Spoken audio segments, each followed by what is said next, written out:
hari ini kita akan membahas topik yang sedang ramai dibicarakan dan juga sedang lagi hangat-hangatnya, yaitu topik tentang Wakil Ketua DPR yang menyatakan bahwa program MBG atau makanan bergizi gratis ini tidak memerlukan ahli gizi, dan katanya lulusan SMA dengan pelatihan 3 bulan ini sudah cukup. Nah, ini menarik sekali untuk dibahas ya teman-teman.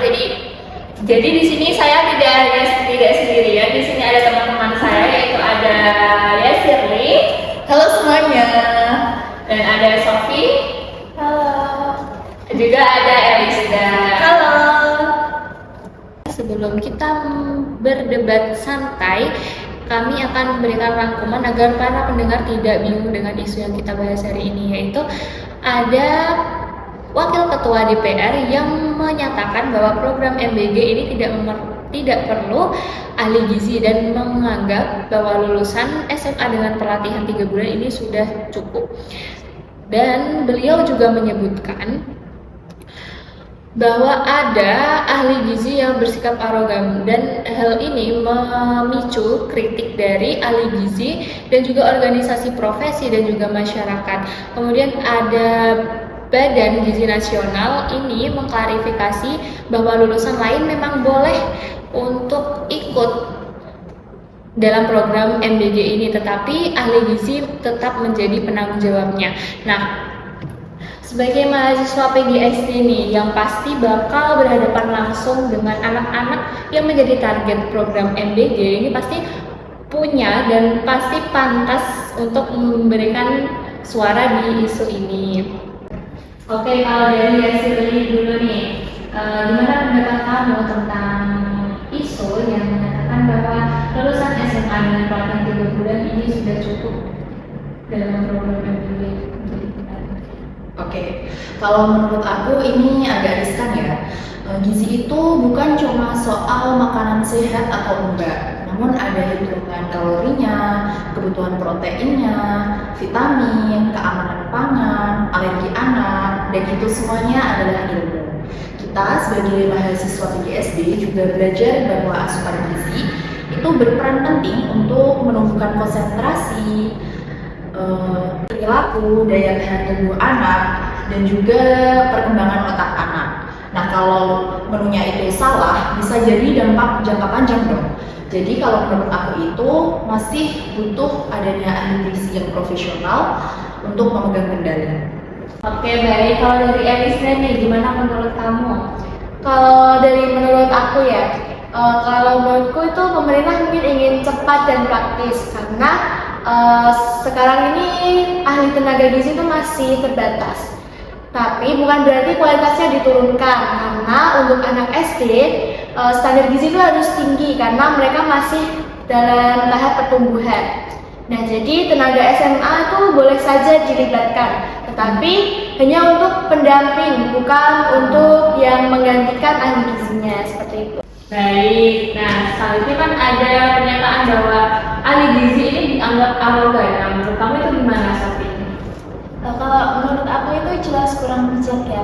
Seorang ahli gizi kalau memberikan sebuah kritik itu pasti didasari oleh sebuah ilmu. Masa ia profesional dianggap arogan cuma karena mempertanyakan kebijakan? Sebagai calon guru kita juga nantinya kan akan mengkritik sebuah kebijakan jika kebijakan itu berdampak pada anak didik kita, bukan? Nah, bukan berarti itu arogan dong. Baik, selanjutnya kita kalau melihat dari sudut pandang sebagai mahasiswa PGSD yang nantinya pasti bakal mengajar anak-anak SD ini ya kan. Nah, dari Elisda dulu nih, apa menurut kamu, pendapat kamu tentang keterkaitan atau hubungan gizi ini dengan proses belajar? Nah, jadi sebenarnya keterkaitannya tuh cukup banyak ya, tapi di sini aku mau nyebutin 3 aja. Nah, yang pertama itu gizi mempengaruhi fokus anak. Jadi anak yang kurang gizi biasanya tuh lebih cepat capek, ngantuk, dan juga konsentrasi dalam belajarnya itu terganggu. Nah, yang kedua, gizi mempengaruhi perilaku. Anak yang lapar dan juga kurang nutrisi biasanya tuh lebih mudah marah, gelisah, dan juga sulit untuk duduk tenang. Nah, yang terakhir, gizi mempengaruhi perkembangan otak. protein, zat besi, dan juga omega 3 itu kebutuhan penting untuk perkembangan yang kognitif. Nah, jadi program MBG ini bukan sekedar kasih makan, tetapi investasi kualitas belajar. Iya, mungkin ada tambahan dari teman-teman. Nah, iya, betul sekali. Kita sebagai mahasiswa PGSD itu juga belajar bahwa perkembangan fisik dan mental anak itu harus berjalan secara beriringan. Nah, kalau misalkan anak sering kekurangan asupan yang penting, maka perkembangan akademik anak juga akan terhambat, ya kan? Oleh karena itu, makanan MBG itu harus benar-benar yang tepat dan itu memerlukan ahli yang profesional juga. Nah, jadi program MBG ini seharusnya ditangani oleh yang profesional gitu ya. Iya. Nah, menurut Sofi ini apa sih resiko jika program MBG ini ditangani oleh orang yang non ahlinya? Nah ini kalau MBG dikelola oleh tenaga non ahli ini banyak sekali resikonya. Yang pertama itu komposisi makanan tidak sesuai dengan standar umum. Yang kedua bisa kelebihan karbo namun kekurangan protein. Yang ketiga potensi keracunan, makanan meningkat jika kebersihan tidak sesuai standar. Dan yang keempat tidak ada analisis kebutuhan gizi khusus untuk anak. Dan hal ini bisa berdampak sangat serius untuk kesehatan anak. Oh ya, satu lagi. Jadi misal kalau ahli gizi diganti dengan tenaga training singkat, itu sama aja seperti meremehkan profesi ya. Sama aja kayak bilang mengajar SD hanya perlu 3 bulan training. Nah, padahal kita kan kuliah bertahun-tahun itu untuk benar-benar paham tentang perkembangan anak. Nah, program MBG ini kan disalurkan ke sekolah-sekolah seperti itu ya. Jadi pasti guru ini memiliki peran dalam program ini. Menurut kalian nih, apa sih peran guru ini dalam program MBG ini? Oke, untuk peran guru dalam program MBG ini ya, kalau menurut aku, guru itu yang pastinya bertugas untuk mengawasi anak saat makan dan juga memastikan bahwa anak-anak itu benar-benar mengonsumsi makanan tersebut. Dan untuk selanjutnya, guru juga bertugas untuk memberikan laporan atas perkembangan anak kepada orang tuanya dan juga guru perlu untuk mengamati dampak gizi pada semangat belajar anak. Nah, namun perlu diingat bahwa guru itu bukan penyusun menu dan itu tetap tugas dari ahli gizi untuk menyusun menunya.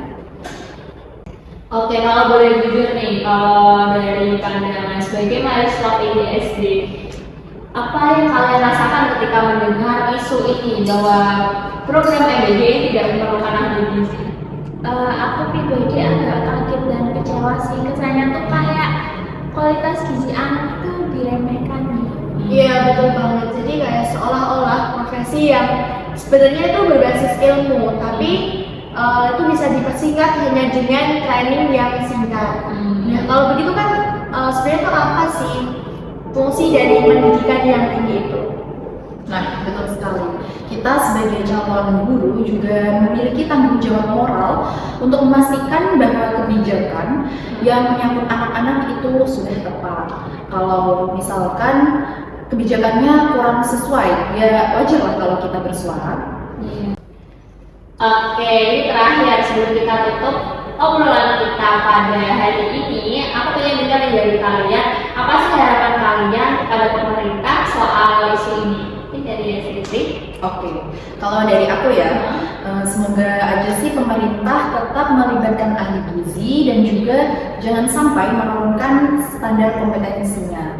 Kita ini juga membahas tentang masa depan kesehatan anak-anak kan, jadi ya tolong banget sih tetap harus pakai yang profesional. Iya betul, aku setuju banget dan mungkin bisa juga dengan kolaborasi antara ahli gizi dan juga tenaga kerja non ahli gizi. Misalnya ahli gizi sebagai penanggung jawab utama, lalu tenaga kerja yang non ahli gizi bisa bantu menjadi pendukung. Itu sih lebih masuk akal dan juga tetap aman. Kalau aku lebih ke cara penyampaiannya sih, kayak komunikasi publik itu harus hati-hati banget. Jangan sampai ada profesi yang merasa diremehkan dan jangan bikin masyarakat salah paham. Soalnya kalau udah rame-rame ini di medsos tuh susah banget kendalinya. Alright teman-teman, jadi itu tadi obrolan kita mengenai isu pembahasan MBG tidak perlu ahli gizi. Jadi ahli gizi itu tidak hanya tentang urusan kesehatan, namun juga ini tuh penting untuk kualitas belajar anak. Jadi kedepannya diharapkan pemerintah lebih bijak lagi dalam kebijakannya. Ya, terima kasih ya kepada Elisda, Sofi, dan Yasilin yang sudah sharing-sharing hari ini. Dan terima kasih juga para pendengar yang sudah stay sampai akhir. Jadi tunggu di episode selanjutnya. See you, bye-bye.